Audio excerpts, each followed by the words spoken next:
Começamos mais um programa Elga e Você, com muito conteúdo, com credibilidade, muita informação. E nesse início de semana, nós sempre temos esse bate-papo com Carlos Campelo, que continuou a falar sobre autossabotagem. E minha gente, vale demais a pena ver essa entrevista que está fantástica. Aí ela precisa estar naquele grupo de pessoas, porque as pessoas que estão naquele grupo são importantes. Então, eu estando naquele grupo, eu tenho valor. Então, fique aqui comigo que o Elga e Você está apenas começando.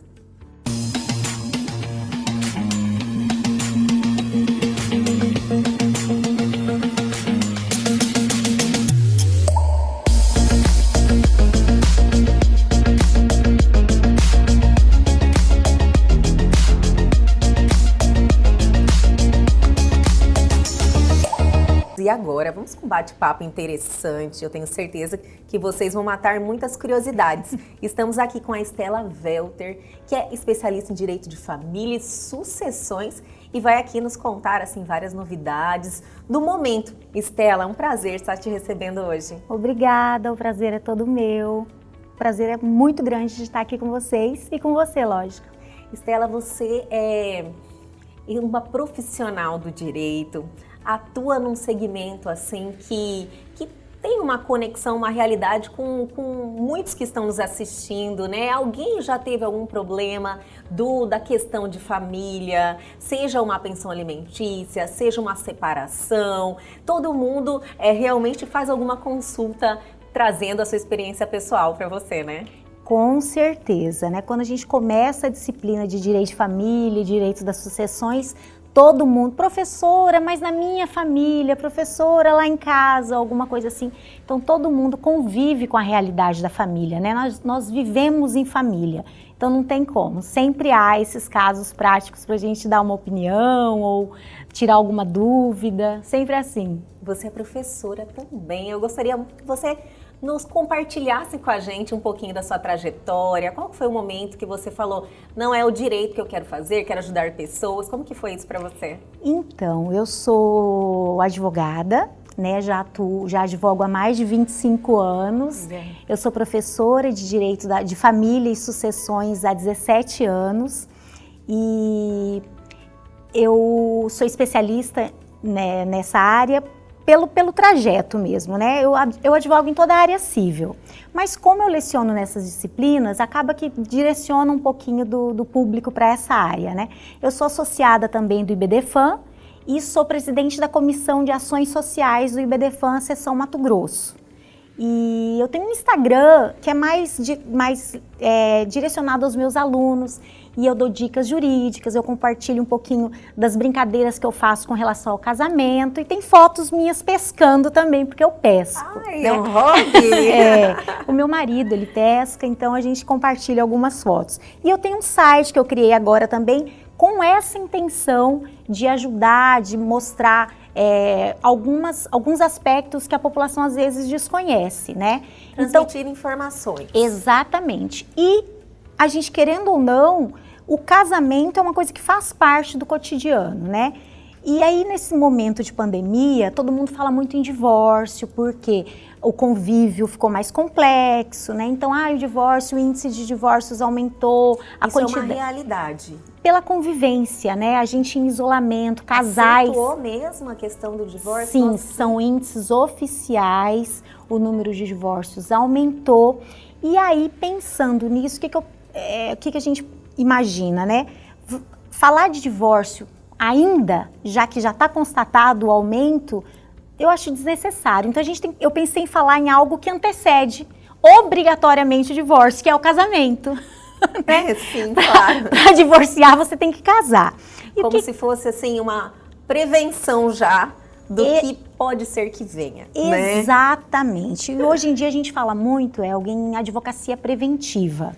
Nossa, que interessante. Só que isso não é muito praticado. Então, o pensamento seria tentar evitar os problemas que serão causados pelo divórcio ou ao menos encurtá-los. Então, se as pessoas, antes de se casar, consultassem um advogado para a escolha do regime, para a confecção de pactos adequados à sua realidade, muitos problemas seriam evitados, né? Então, essa ideia que às vezes eu tento compartilhar com as pessoas. E existe, assim, em alguns regimes, hoje você, na sua experiência, lógico que cada casal é um casal, cada um tem uma história, uma realidade, uma questão financeira, né? Porém, assim, hoje, na sua experiência, qual seria o regime, assim, que traria menos complicações num possível divórcio, se surgir um divórcio? Falar possível é pessimismo, né? Embora sejam os números acentuados, mas a gente sempre quer acreditar na continuidade familiar, mas se vem a acontecer. Então, o problema é que os casais, eles entendem, a maioria das pessoas parece que trata finanças e dinheiro como um tabu. O casal falar de dinheiro antes do casamento parece que está pensando num divórcio ou numa situação assim, fica parecendo materialismo. Mas não é, porque existem questões que não se referem ao divórcio especificamente. Um exemplo, eu estava com algumas vizinhas discutindo assuntos do cotidiano e elas me perguntaram o que era estudado no direito das sucessões. E aí eu citei um exemplo que eu uso em sala de aula, né, para mostrar para os meus alunos o que seria o estudo mesmo, e eu comentei com elas o seguinte: o regime de separação total, por exemplo. Quando você escolhe esse regime, não há partilha de patrimônio. O que é seu, o que você já tinha continua sendo seu, o que eu tinha continua sendo meu, e durante o casamento também não. Cada um é dono do seu patrimônio. Se eu te ajudar a comprar alguma coisa e for colocado no seu nome, não interessa, é seu. Este é o regime de separação total. Se nós formos nos divorciar, não há partilha, não há ameação. Você é dona do que você construiu, do que você já tinha, e eu do meu. Acontece que, isso no divórcio, se você morrer, eu sou sua herdeira. Nossa! E as pessoas não conhecem essa situação, porque isso é direito das sucessões. Então elas imaginam que separação total, separado. Cada um para sua vida, não tem direito a nada. Exatamente, isso no divórcio. Mas se nós estamos casados ainda e você morre, eu sou sua herdeira. E aí eu vou dividir o patrimônio em igualdade de condições com a sua filha, por exemplo, se você tiver.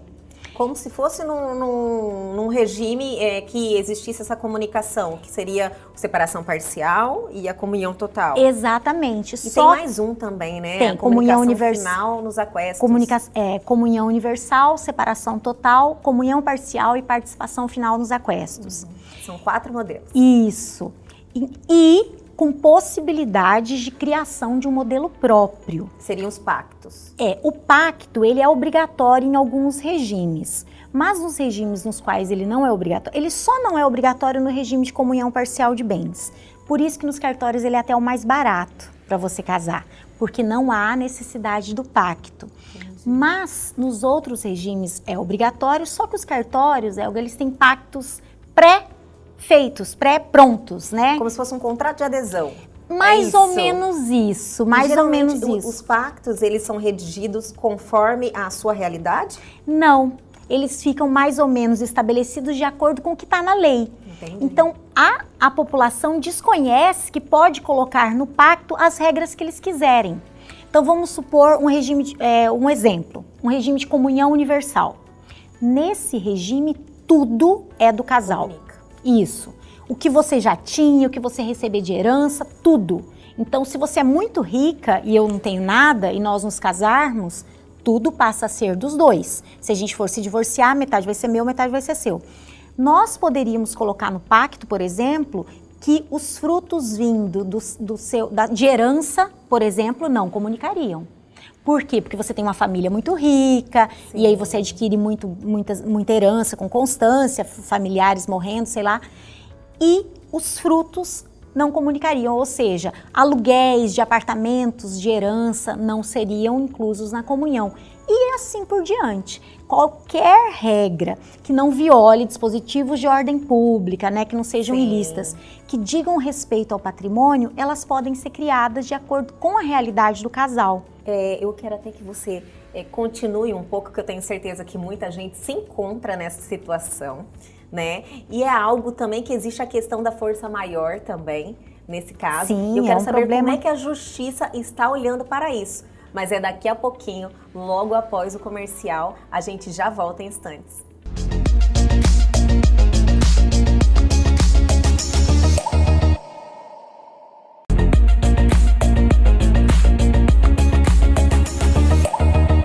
Voltamos aqui com esse bate-papo super informativo com a doutora Estela. Paramos, doutora Estela, na questão dos alimentos, né? Isso. No caso de você dever alimentos, gera a prisão civil, né? Que acontece muito e agora eu acredito que possa ter, assim, acentuado. Mas a prisão está acontecendo, né? Devido ao caso da pandemia, muita gente perdeu o emprego, não tem renda. A maioria das prisões que são aceitas, né, pelos juízes, elas estão ocorrendo em regime domiciliar, né? Mas muitas justificativas, elas são consideradas nesse momento, porque quando o devedor dos alimentos, ele em débito, ele é citado para pagar ou para justificar, então ele tem essa possibilidade, né? Pagar, provar que pagou ou justificar a impossibilidade desse pagamento. Então, nesse momento, algumas justificativas, muitas, né, têm sido aceitas por conta da situação de pandemia, diminuição da renda e tudo mais. Então, os juízes têm analisado com muito cuidado e critério essas situações e, dependendo do caso, a prisão ela é em regime domiciliar. Então, pelo menos diminui o impacto, né, de tirar a pessoa por causa de uma situação que foi alheia à vontade. Muita gente perdeu os empregos, estão aí totalmente sem renda, numa situação assim, infelizmente, né, o mundo está nesse momento, então acaba sendo um pouco injusto, né, uma prisão decorrente disso. Cada caso é um caso, né, porque o que acontece às vezes? O devedor tenta justificar a perda do emprego, a perda da renda, mas por outro lado, a pessoa que necessita dos alimentos precisa sobreviver, né? Então, cada caso tem que ser analisado com muito critério mesmo. E depende da prova que apresenta também, né? Exatamente. Mas vamos, se Deus quiser, rapidinho a gente sai dessa realidade. Espero. Doutora, eu quero voltar um pouquinho na questão lá dos regimes. Sim. Eu tenho uma curiosidade em relação ao que está acontecendo muito hoje em dia, a questão da união estável. Existe as pessoas que reconhecem a união estável, existem também relacionamentos que duram aí 2, 3, 4 anos, que seriam um namoro, porém a pessoa entra com uma ação querendo os seus direitos quando terminam a relação. Sim. Como é que está acontecendo isso? Vamos falando legalmente, o que é acatado? Então, a união estável é um assunto sempre atual, por quê? Porque todo mundo começa um relacionamento com um namoro. E aí eu até brinco em sala de aula, né? Você vai dormir na casa do namorado um final de semana. Aí esse final de semana já estende até segunda. Aí aumenta para começar a dormir na quinta. A hora que vê, já tem metade das gavetas. Escova de dente, algumas peças de roupa e vai aumentando, mudando a decoração. Exatamente. Muita gente, né? Exatamente. Já associou a realidade. Exatamente. Então, como os meus alunos são muito jovens e tem essa situação de dormir na casa do namorado, da namorada e tal, eles sempre me perguntam isso, né? Então, a lei não fixa prazo determinado. Então, não existe prazo. 6 meses é união estável, 2 anos é união estável. Não. Vai depender das características desse relacionamento. Os critérios que a lei estabelece são a convivência desse casal, ela tem que ser uma convivência pública, contínua e duradoura. E aí, esse pública tem que ser um relacionamento conhecido, não pode ser aquele relacionamento escondido. Contínua, né, que tem que ter uma continuidade. Namorou... Essa continuidade aí seria o quê? Tem que chegar a mais de ano, 2 anos? Não existe esse prazo. Então, por isso que a complexidade da análise vai depender de cada caso concreto. A caso, né? O que a gente tem que tentar visualizar? Se você tem um namoro de 10 anos e você Imagina que você vá se casar, você está fazendo os preparativos do seu casamento, o seu enxoval, significa o quê? Que você está pensando em formar uma família. Então, um outro requisito da união estável é objetivo de constituição de família. Se você está pensando em constituir uma família no futuro, significa que aquele relacionamento que você tem ali, mesmo que dure os 10 anos, ainda não é uma família. Então, quando há uma discussão desse casal para briga de bens, o que o juiz vai analisar? Isso também. Se esse relacionamento era público, contínuo, duradouro e com o objetivo de constituição de família. Não o prazo especificamente. Pode ser 4 anos, pode ser 6 10 meses. anos, 6 meses. Vamos supor que eu esteja num relacionamento, um namoro. E aí a gente resolve morar juntos, né? A gente começa a morar juntos e tal, depois de 6 meses. E nós fazemos uma cerimônia, um jantar para os amigos, para os parentes. Olha, estamos oficializando a nossa união. E a gente não faz documento nenhum, a gente não vai ao cartório, não faz nenhum contrato particular, nada. Mas nós fazemos esse jantar para comunicar o nosso relacionamento aos amigos, nós recebemos a família, nós começamos a compartilhar o endereço para a chegada das contas e correspondências, a gente divide as despesas da casa e isso tem o quê? Uns 8, 9 meses. E aí, a gente briga. O que vai acontecer? Esse relacionamento é uma união estável ou não?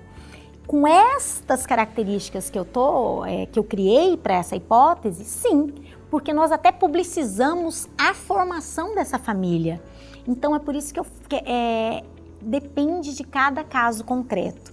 Namoro é namoro, união estável é união estável. Então o juiz, se houver a briga, né, um dizendo que é uma coisa, outro dizendo que é outra... Sempre acontece, né? Exatamente. Imagina um tá com uma intenção de família e o outro é só um namoro, né? Um namoro moderno. Imagina se nesse relacionamento que eu tô criando aqui, um ganha na Mega Sena. Aí é complicado. Eu já ia te perguntar isso, E aí? Aí que eu que ganhei vou dizer que esse relacionamento não é uma união estável, porque eu não tenho que partilhar nada. O outro vai dizer que é, porque aí ele teria direito a metade do prêmio. Porque a união estável, ela entra como se fosse na comunhão parcial? Exatamente. Se o casal que vive em união estável, ele pode fazer um contrato, criando regras patrimoniais também, ou não. Igual o pacto. Não tem os mesmos requisitos do pacto. É um contrato mas mesmo. Exatamente. Entendi. Se não for feito o contrato, como acontece na maioria dos casais, que é na informalidade, né? Valem as regras da comunhão parcial. E aí a loteria teria que ser partilhada. E aí quem ia decidir se esse relacionamento era união estável ou não? O juiz. O juiz. E aí ele vai analisar as provas, testemunhas, né? Que a gente tem Exatamente. várias maneiras de provas, né, doutora? Exatamente. E teve alguma experiência assim já? Não. Com a loteria, Ah, né? Não com a loteria, porém alguém que tenha posses que... Sim. E aconteceu de ter que partilhar? Sim. Nossa. Tem que o que os casais às vezes também não sabem é que o patrimônio que eles têm anterior à união estável, no caso, é particular. Eles não vão ter que partilhar esse patrimônio. Só do momento Isso. da vigência do relacionamento. Mas às vezes eles não adquirem nada durante esse relacionamento que não seja vindo deste patrimônio particular. Então você, que é uma mulher rica, linda, bem-sucedida... Amém, Senhor! Você tem muitos imóveis, por exemplo. Beleza, aí você resolve se casar. O seu marido... o seu companheiro, né? A gente está na união estável, vamos continuar na união estável. O seu companheiro não tem muitas posses, né? O dinheiro que você ganha dá para vocês viverem muito bem, então vocês não adquirem nada durante esse relacionamento, mas você tem muitos imóveis, você já era muito rica, como eu tô falando. Aí você vai... Esses imóveis que você tem, você aluga e tem uma renda com eles. Essa renda você vai aplicando e de repente você compra um outro apartamento com essa renda. Este apartamento que você comprou é do casal. Comunica. Exatamente. Isso aí é muito complicado, deve dar muita... o atrito vem daí. Exatamente. Regras específicas que são desconhecidas, né? Mas na realidade as pessoas têm que desapegar do patrimonial, né? Existem valores, nesse momento que nós estamos aí, vamos sensibilizar. Eu sei que não é papo de advogado.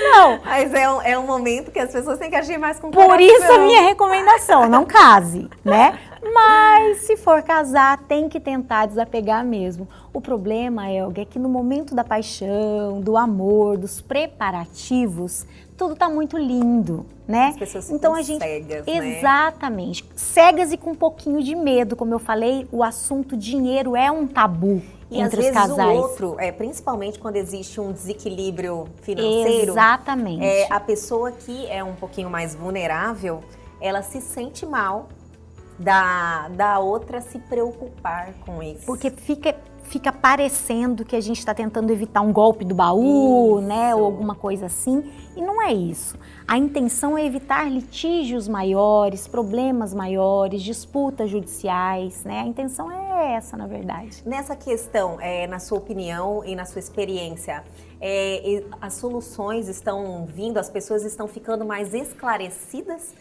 ou ainda não? Sim, por conta dessa advocacia que eu estou mencionando com você, que é a advocacia preventiva, né? Muitos advogados têm se dedicado à advocacia preventiva.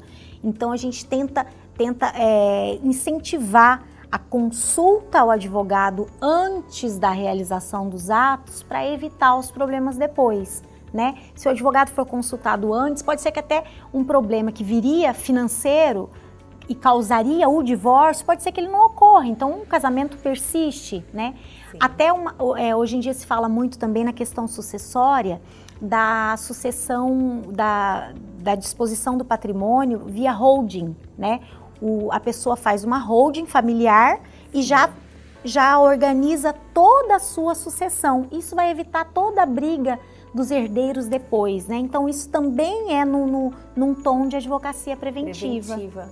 Doutora, olha, foi maravilhoso os seus esclarecimentos aqui. Eu tenho certeza que não só eu, como muita gente, assim, se identificou, tirou suas dúvidas, engrandeceu, né, os seus conhecimentos. Muito obrigada. Eu que agradeço, foi um prazer estar aqui com você. Muito obrigada também. E olha, as pessoas que querem acompanhar seu trabalho, como é que pode fazer? Seu Instagram, tem algum outro veículo? Você falou que tem um site? Isso, o site é novo, tem 15 dias que eu criei o site, é www.stellavelter, com V, é S mudo, né, stellavelter.com.br, e o Instagram é @StellaCvelter.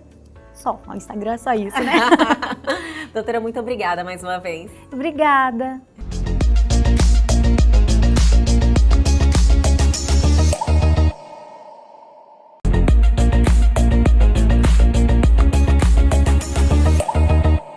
Voltamos! E agora, o Elga e você, é aquele momento especial das segundas-feiras. Estamos aqui com ele, Carlos Campelo, mais uma vez aqui, alegrando nossa semana, nosso início de semana. Carlos, sempre é um prazer te receber. Satisfação toda nossa, Elga.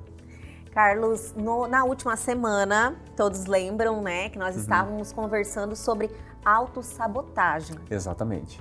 E hoje é uma continuidade em relação a todas as existências, todas as formas de autossabotagem, né? Isso E mesmo. o que ficou faltando mesmo?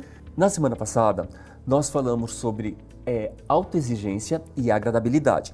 E nós vamos continuar hoje falando sobre esquiva, procrastinação e vitimização, que são outros 3 fatores que acabam indiretamente fazendo a gente dar uma brecada, paralisada nos nossos sonhos, nos nossos projetos, nas nossas realizações. Realmente, né? Porque às vezes você sonha, né? Você sonha e você fala, gente, mas por que eu não consigo concretizar, né? Tudo aquilo como eu penso, como eu quero. O problema está aí, a gente não consegue identificar o que nós estamos fazendo de errado.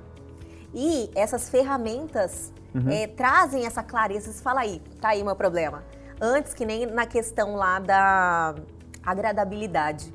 Eu, um tempo na minha vida, eu sofri isso, queria ser agradável com todo mundo. Eu achava que dizer não, as pessoas iriam ficar bravas, não iriam. Então já me encaixei, já superei isso, mas é muito bom você enxergar, né, Campelo? E é bom enxergar, e é bom reforçar e falar constantemente para a gente entender.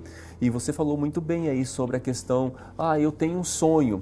E e vejo algumas coisas assim dentro de mim, eu tenho condições de realizar e não sai. Aí eu vejo outras pessoas que têm até menos do que eu concretizando e aí eu me questiono por que ele conseguiu ou ela conseguiu e eu não estou conseguindo.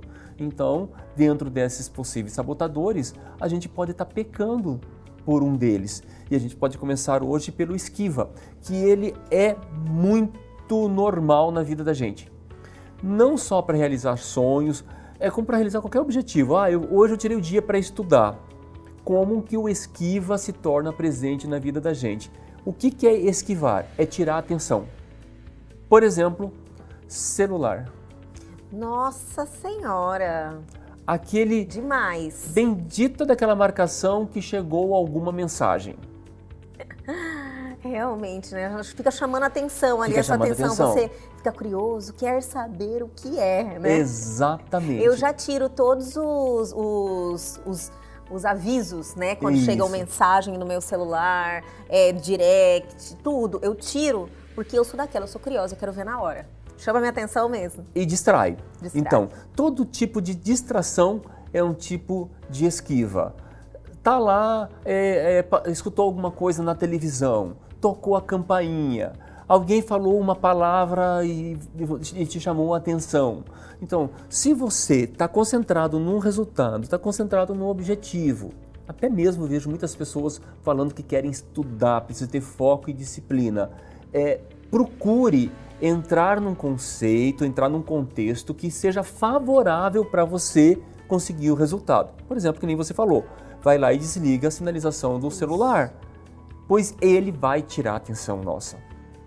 Ele vai, de uma certa forma, atrapalhar que eu conduza o meu resultado, que eu conduza a minha ação para que eu consiga alcançar o resultado, né? E isso não é só, por exemplo, de estudar. Eu tenho um projeto da minha empresa, né? Vai tocar um telefone, vou ser interrompido para tratar de alguma coisa que é urgente e vai tirar meu foco de atenção. Algumas vezes dentro da empresa da gente, por falta de ter algum tipo de prioridade, né, eu tô concentrado num resultado, num produto, num serviço, aí vem e alguém me tira daquela concentração para entregar uma outra coisa que naquele momento para a pessoa pode ser importante, mas se for colocar os pesos nas balanças, o que seria mais importante? Então essa esquiva nos dias atuais, ela está muito preponderante e por incrível que pareça, é um sabotador da gente. E a gente contribui muito para isso também, né? Muitas vezes, eu acredito que muita gente vai entrar nessa conexão, assim. Por exemplo, vamos usar um exemplo assim que é o mais fácil, que é o celular mesmo. Sim. Basta você querer desligar Sim. basta você querer tirar os alertas, basta você. Mas no fundo você vai lá e deixa. Aí é o sabotador. É falta de comprometimento com o seu projeto? Aí não é só falta de comprometimento, pode ser medo do resultado, pode não ter certeza se aquilo ali que está fazendo realmente está te alimentando de alguma energia boa. Então pode ser N fatores que vão te fazer isso. Por exemplo, o tal só por hoje, ou só por agora. Eu estou num processo de emagrecimento. Vou comer esse chocolate só agora. Só esse. Só este. Né?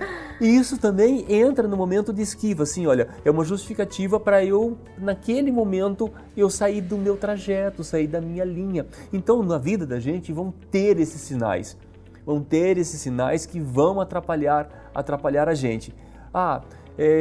Eu estou lá numa cerimônia, estou na frente de um palco, estou sendo filmado, estou lá tremendo por dentro, paralisado, e dá uma coceira na ponta do nariz. Nossa!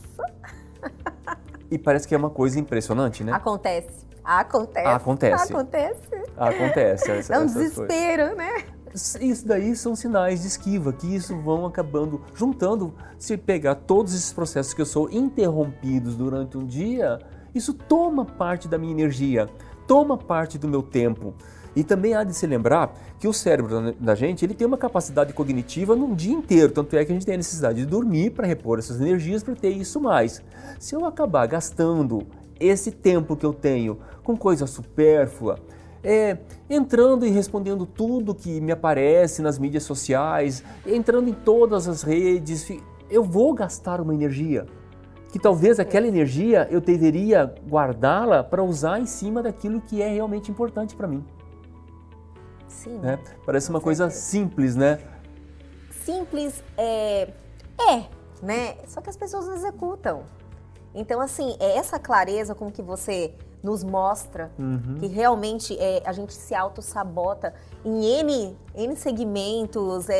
E aí você fala, nossa, não dá certo pra mim. Poxa, mas você não resolve ali o básico. Né? Exatamente. Agora, não tem mais desculpa, né? Não tem mais, já tá sabendo o que tá acontecendo.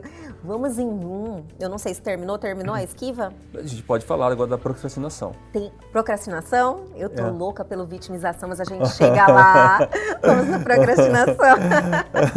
Acho que eu senti isso, já deixei por último. É que a vitimização, muitas pessoas se encaixam, sabe, nisso. As pessoas, assim, se vitimizam, né? Demais. As pessoas, assim, têm um vício e, lógico que não todos, né? Mas uma grande maioria. Então, eu sou super interessada nessa. Mas vamos em procrastinação. Procrastinação. O que é o ato de procrastinar? É o empurrar para frente. Deixar para o último prazo, último período. Declaração do imposto de renda, deixo para o último dia, né? Olha, aquele trabalho que eu tenho que entregar, deixo para o último dia, né? Tudo, a gente tem uma capacidade assim de deixar para o último dia de uma forma tão natural, né, que depois a gente acaba sofrendo com isso. Procrastinar, então, é eu empurrar para frente uma coisa que eu posso fazer hoje. E tem um ditado que fala, né, por que não fazer hoje aquilo... Não deixe para amanhã o que você pode fazer agora. Hoje eu que te ajudei. Estamos empatados, 1-1. Mas é bem isso, eu acho que muita gente também se identificou, né, gente? Infelizmente. Eu, na minha época de faculdade, os meus trabalhos eram tudo última hora. Eu tava lá. Tinha que fazer, porque eu me formei em Direito, eu tinha que entregar o resumo da audiência. A aula começava às 19, 17 eu tava na audiência ainda. Então eu passei muito tempo procrastinando. Passei isso, era um vício. Era um vício. Se torna, sabe? Sabe o que isso gera no corpo da gente? Ansiedade. Né? E a ansiedade vai gerar coisas boas e vai gerar coisas não tão boas. Vai gerar aquela adrenalina de estar em movimento e tudo mais. Mas também vão gerar coisas que vão somatizar e pode se transformar em doença. Então a pessoa é ansiosa e não sabe por qual motivo. Ela, assim, a gente pode perguntar, os teus projetos, o quanto que você é importante para você e o quanto que você está empurrando eles para frente. O que está faltando para você começar a executá-lo agora? E uma das coisas importantes para a gente, que a gente pode destacar para perceber o que é, como não procrastinar, é definir assim na minha vida o que é importante e o que é urgente. Vamos dizer que até o final desse ano, 31 de dezembro de 2020, eu tenho que entregar algum projeto, certo? Hoje, ele é importante para mim, né? Mas não urgente. Sim. Porque eu tenho todo um período até o final do ano, né? Mas vamos dizer que chegou dia 28 de dezembro de 2020, faltam 3 dias para eu chegar dia 31, para eu entregar o projeto, né? Ele vai ser importante ou vai ser urgente? Vai ser urgente. Muitíssimo. Urgente. Né? Então, isso já é um estudo, tá, que eu estou falando, nós brasileiros nós temos uma capacidade muito grande de resolutiva, de a gente resolver as coisas, mas a gente ainda está engatinhando no processo de planejamento. Isso já vem falando-se em planejamento nos últimos 40 anos, né? E a gente ainda está engatinhando nisso. Eu vejo algumas empresas na qual eu acabo prestando consultoria que o planejamento ele ainda é visto como perder tempo. É engraçado isso, né? E é engraçado, você falou, estás falando sobre planejamento nos últimos 40 anos. Sim. Porém, para muita gente, isso é bem recente. É muito. É muito recente. É muito. Demais. É a realidade do dia a dia, é a realidade de hoje. E tem pessoas que ainda não têm planejamento. Exatamente. Agora, nesse momento. Então, assim, como fala, às vezes as pessoas abrem um negócio. Vamos lá, abre um negócio sem planejamento nenhum, mas ela quer que dê certo. Sim. Né? Por isso que muitos abrem, fecham, tem que prestar atenção nisso. Porque não adianta vir sem planejamento, né, Campelo? Exatamente. E uma coisa assim, algo que eu vou agregar a isso, é um planejamento que até então é muito dito como racional. A gente está vindo agora com um planejamento não só racional, a gente está trazendo a proposta de um planejamento racional e um planejamento emocional. Pois a gente percebeu que não adianta eu colocar números dentro de uma organização onde tem pessoas. Eu tenho que pegar o meu planejamento, eu tenho que alinhar com as pessoas que estão lá dentro. Para quê? Para aumentar o engajamento dessas pessoas, para que elas sintam aquele propósito, aquele planejamento, e elas comprem a ideia para que a coisa aconteça e flua naturalmente. Para isso, eu tenho que trabalhar dentro da minha empresa, da minha vida, que eu posso utilizar na minha vida pessoal, inclusive, o que é importante para mim e o que é urgente. E eu posso começar a fazer agora, pego aí uma caneta já e vou separando para mim. Na minha vida, o que é importante e o que é urgente. Na minha empresa, o que é importante e o que é urgente. Se eu começar a ver que na minha vida tem muita coisa urgente, a chance de eu procrastinar é grande. Porque o que vai acontecer? Vão acumular ações, vão acumular tarefas. E na hora que eu estou vendo aquele monte de tarefa acumulado, a chance de eu chegar e brecar, né, ficar parado e não ir para frente é grande. Com certeza. Mas vamos continuar? Vamos. Mas é daqui a pouquinho, logo após o comercial, o Carlos Campelo vai voltar falando sobre vitimização, o que eu estava super esperando. Daqui a pouquinho a gente já volta em instantes.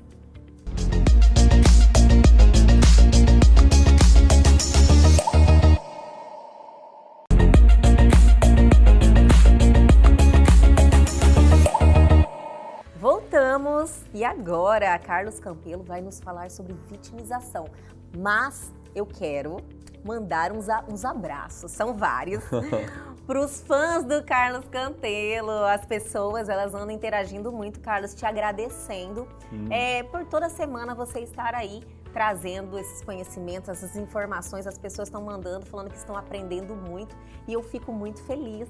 Então eu quero mandar um super abraço para o Emerson Storm. Olha, consegui? Storm. Ele estava aqui tentando, essa pronúncia é difícil. Mas olha, eu quero te mandar um super abraço e um agradecimento também aqui do programa Elg Você, por você estar aí dando esse feedback, interagindo com a gente e por sua audiência. Tem mais, mas eu vou falar no próximo programa. Agora, Carlos, vamos lá, continuando, vamos falar sobre vitimização. Olga, vitimizar. Eu passo por 3 fatores, 3 crenças que nós chamamos de crenças nucleares, né? Desamor, desamparo e desvalor. Isso pode vir desde criança. Vamos dizer o seguinte, a criança quer alguma coisa, o pai ou a mãe não dão. Aí ela chora, faz birra, o pai e a mãe dão. Cedem, né? Cedem aquilo ali. Impressionante. A gente vai sendo educado na vida da gente sem perceber a chorar, a reclamar, a emburrar, a se fazer de vítima, pois aí consegue o resultado. É impressionante isso. Impressionante. E o que eu posso ter feito com meu filho, né? Que algumas vezes a gente pode fazer até sem pensar, né? Pelo calor da emoção, pela necessidade e tudo mais, a gente pode plantar dentro dos nossos filhos, da mesma forma que foi plantado dentro de mim, dentro de todos nós, processos que para a gente ganhar, nós temos que nos vitimizar. E, lógico, dependendo do grau de cada pessoa, isso pode levar num processo que a pessoa chega nos dias atuais, ela vai se vitimizar por qualquer situação. Isso é uma verdade muito grande, porque a gente vivencia muito isso. Muitas pessoas, eu nunca pensei por esse lado, Carlos, de realmente que isso foi plantado A criança chora, o pai dá. Dá pelo o coração corta, dá porque, olha, fica quieto logo, né? Não tô sem paciência, então já dá logo, gritou, você dá. Eu nunca tinha pensado por esse lado. Mas é incrível o número de pessoas que se colocam na posição de vítima. Sim. Eu não vejo isso, porque eu falo, gente, por que a pessoa quer ser vítima? Né? Porque ela ganha alguma coisa, ela ganha atenção, ela ganha a bala, ela ganha o brinquedo, ela ganha a resposta que ela quer ouvir, né? E aí entra todos esses processos. Desvalor, né? Olha só que coisa, é triste, mas é uma grande verdade. A pessoa não se valoriza. Ela não se valoriza. Aí ela busca a resposta dela, a valorização dela em títulos, né? Ou em pessoas. Aí ela precisa estar naquele grupo de pessoas, porque as pessoas que estão naquele grupo são importantes. Então, eu estando naquele grupo, eu tenho valor. Eu tenho um título, se eu tiver um título, eu estou escondido por detrás desse título. Então ela não se valoriza e ela começa a buscar no mundo lá fora as respostas para ela.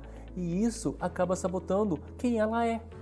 Aí a energia que ela tem para ela conseguir alguma coisa, ela perde tentando se esconder por detrás dessa crença de desvalor. Ela nunca, eu acredito, uma pessoa que se coloca nessa posição, encontrar o que ela realmente quer, né, Carlos? Ela sempre só fica olhando para os lados? Ela vai ter que parar para perceber, vai ter que procurar ajuda, óbvio. Mais profundamente, né? Muitas vezes, dependendo do grau da pessoa, mais profundamente, né?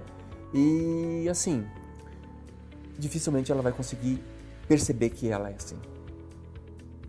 Isso é incrível, porque não estou generalizando, mas é um traço marcante, né, de personalidade de muitas pessoas.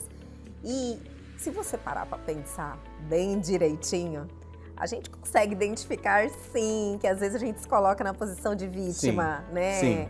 Então você tem que ser honesto com você. Honesto, para crescer a gente tem que ser honesto com a gente, né? Mas Elga, aí assim... As pessoas querem enganar a si próprias. Em relacionamento, as pessoas querem se enganar no relacionamento, querem manter a aparência, né? Querem ter isso pensando assim, no que os outros vão pensar, então vai desvalorizando, né? Ou naquela outra situação, que isso é uma das crenças, né? A outra crença de desamor, do tipo, eu não sou gostável. É impressionante. Como a questão assim de falar assim, eu não sou gostável, eu não tenho atrativos para alguém gostar de mim. Isso é uma forma também de eu me sabotar, do tipo, eu não consigo um relacionamento, eu não consigo alguém que me ame, eu não consigo me casar. Lógico que eu não tô falando que a pessoa que não tá casando conseguindo se casar. Falaram, oi, né? Tá passando as por mulheres, isso. meu Deus, né?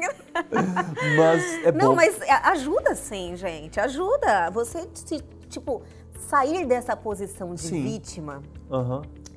As pessoas te olham diferente. Entendeu? Você passa uma energia diferente para as pessoas. Uma autoconfiança. Com certeza. Uma verdade. E até o relacionamento vem mais fácil. Com certeza. Então, o primeiro passo para tratar isso é ver assim, quais são os meus atrativos, né? Eu tenho que gostar de mim, eu tenho que me amar em primeiro plano. É fácil até falar, mas a pessoa que está passando por um processo de desvalor ou desamparo ou qualquer que ataque as crenças nucleares dela, para ela enxergar, normalmente ela precisa de ajuda, ou ela precisa ter alguém que ela confie muito, né?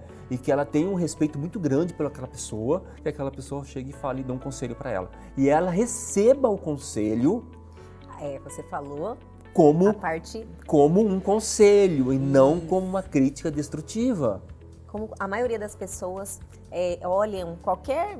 se você vai orientar a pessoa de alguma forma, já se coloca numa posição defensiva. Pois é.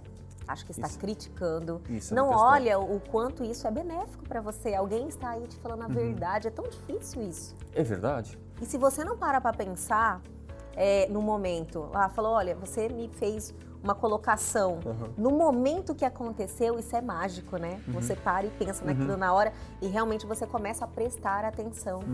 As pessoas não, elas já vêm na defensiva.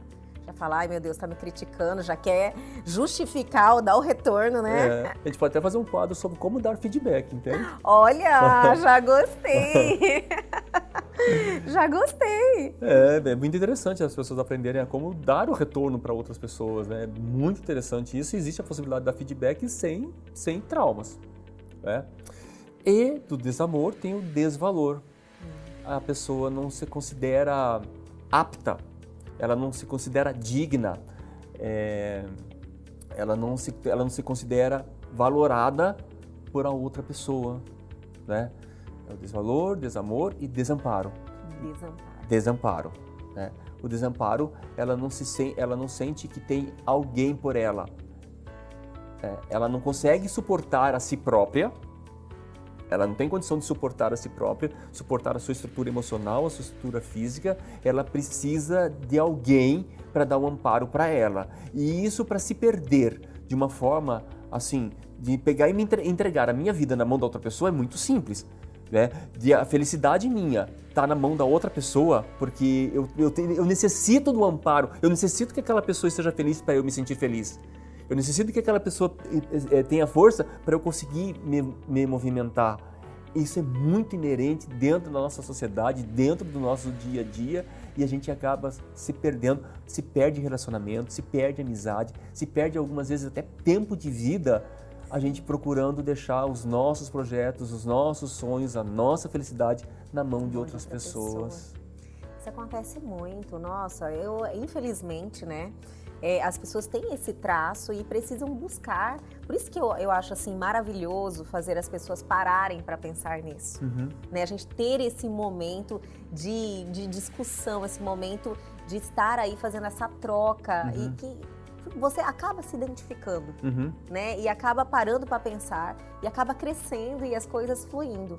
Mas eu percebi que a vitimização é algo mais profundo, né, É mais Carlos? profundo, exatamente. Vai mexer com crença, né? Sim, é mais profundo e que é uma autossabotagem mais que quem se encontra aí se identificou, né, tem que realmente buscar uma forma ou alguém ou algum profissional para realmente tirar dessa cilada, né? Que é uma cilada isso com a sua vida, né? Sabe que também as pessoas que estão nessa situação, elas muitas vezes são levadas a uma síndrome de perseguição.